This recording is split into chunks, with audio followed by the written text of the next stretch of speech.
You Welcome have some of back the to windows? Courtroom I do. I have a Authority, where fugitive map. real justice So unfolds Ronnie before your Lewis is on eyes. docket today, Today's Judge. case is one of those wild Even moments where though the he's from judge's here, patience apparently is got stopped truly by a state tested. trooper for a matter out of Meet Ronnie Louisiana. Lewis, a He man missed who his seems to arraignment treat date. state My lines like understanding stepping was they were stones in a recalling game of that warrant criminal there, but hopscotch. Madam Prosecutor The checked. The judge warrant calls is this still his active. third fugitive So I'm case, asking that and he you can get hear a the bond frustration in so his he tone can from the very make start. that arraignment court date. I just As was the advised that the prosecutor state is explains the asking for no situation, it bond. becomes clear this And here's the isn't just a thing. one-time I've given mistake. him a bomb before. This is a pattern. It's not my The first judge even rodeo with says, him. Oh, I yeah. don't like putting Well, people in And jail, we got those but cases some taken people care just of. don't get it.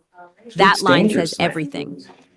I mean, Watch closely these are here. not robbery. Around Well, the robbery 1C, is when the judge actually, I'm asks on to the bring robbery. The Ronnie robbery out, is going to he's be already forming a hopefully decision in dismissed his mind. because he He didn't wants do to see the that. man Jess, behind do the you mind bringing record. out Mr. Lewis? But So what he just finds hold is a on. Let's bring him defendant out so he whose can. past keeps It's only fair catching that up he with gets to hear him. this. What do you think? You know, Should I'm repeat bringing you fugitives out here like this now still be because we're given talking bond? about you, Or is the and judge it's right only to hold fair him that you get to accountable? hear what we're talking Drop your about. thoughts So below while we I will dive tell deeper you into this that tense exchange. nothing in life makes me more unhappy than having to keep someone in custody. I don't like to put people in jail. I don't get off on it. There are a lot of judges that do, you know. I don't like it. And if I can keep someone out, then I try. You know, because jail sucks. But some people get it and just some people don't get it, you know? And while I really don't know you, the way I get to know you is how you are on paper. Because that really tells me who you are. Are you a nice guy? Are you a danger to the community? Do you hopscotch criminality with the states like you're playing hopscotch? Not Ain't never went. anymore. Yeah. Oh, listen, man. And look, I don't want you to say anything because I know that you're going to tell me it's little bunnies jumping in the woods, right? It's little rainbows and gumdrops and this, but this is the third fugitive case we had.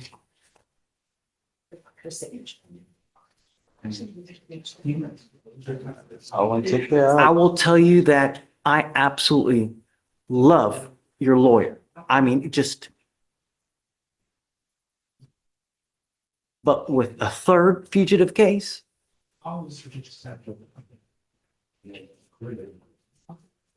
Take care. not only that, you have an open robbery. You done now just picked up a burglar of a motor vehicle here, not, They just, well, they filed it today. yes, sir. As a result of being in custody, it was a case from January, but just filed today. We did get a bond on that, but You scare me. You really, really do. You know, you look young too. That's probably the worst part about this. I mean, what are you, like 26, 27 years old? You know, 32. 1, 2, 3, 4, 5, 6, 7, 8, 9, 10, 11, 12, 13, 14, 15, 16, 17, 18, 19, 20, 21, 22. And that's just here. I really hope that it doesn't take a 50-year or a bullet to help you realize that you can't keep it up. Something's gonna happen, man. You know, I can't. It's a Understand. third. If you want to say something, I'm happy to hear you out. I would, Judge. I do understand the court's concern, and obviously it's something that, as the fugitive judge, to take into consideration. And you're right, this is our third time being before you.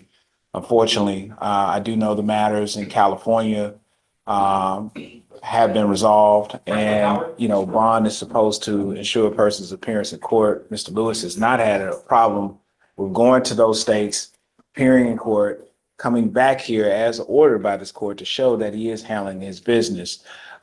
With this matter in Opelousas, this is a case that they just indicted. They sent a summons out. Apparently, he did not receive a summons.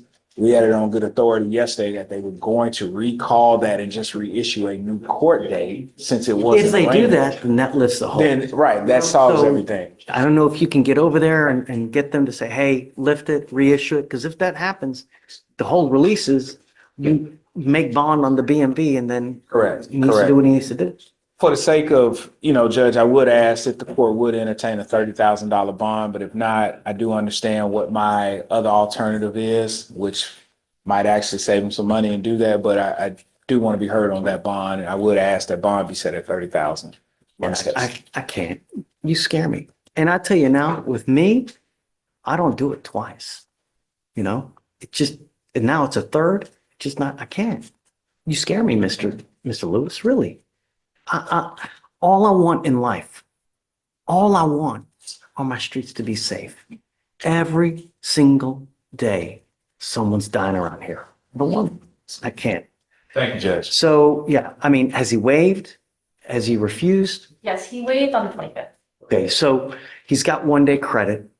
I will tell you this, the good news for you is that we have so many buses coming in and out of Louisiana that if you make bond on the BMV case, you'll probably be back in Louisiana within the next 3 days. So the only thing that needs to happen, the problem is now we're told because he's not made bond on his misdemeanor case because it just got filed. It just got filed, Judge, and we're Make working on that bond. now. That lifts the toll. And then I'm telling you, we have buses in Louisiana coming to pick up people 2 times a week. So he'll be out, look at his plate, unless you can get that whole lift. Yes, sir. Your Honor, I will also note that he has an investigative hold prisoner hold. Jay did talk to me earlier that I should be gone before the next April setting of the other cases, but that is also holding him on extradition until the city. An investigative hold for what? It's The investigative BMV? hold prisoner. I don't know what it is off the top of my So head. HPD has a hold on him for some reason. I have no idea. I've seen this maybe one time. It says literally investigative hold prisoner by HPD. Okay. have They no only idea. got a certain amount of time. They got to either make, S to get off the pot. So we'll deal I don't with know. that. I mean, your best bet, talk to Day because he'll tell you more what that means because I just don't know. Okay. He's already waived, so that part's done. Try to get the bond upstairs and then that way we can get. Okay. Thank you, Judge. And that wraps up another tense courtroom moment that shows just how complicated justice can get. Despite the defendant's lawyer fighting hard for a $30,000 bond, the judge wasn't convinced. And honestly, can you blame him? 3 fugitive cases, an open robbery, and now an investigative hold? That's not a coincidence. That's a pattern of risk. The judge's line, "You scare me, Mr. Lewis," perfectly captures the balance judges have to maintain. Compassion versus public safety. Still, you can't ignore the human side. The judge openly admits he doesn't like jailing people. It's rare to see such honesty from the bench. So what's your take? Was the judge too harsh, or was he simply protecting the community? If you found this courtroom moment as gripping as we did, make sure to hit that like button, share your opinion in the comments, and subscribe to Courtroom Authority for more real courtroom drama and powerful moments of justice in action.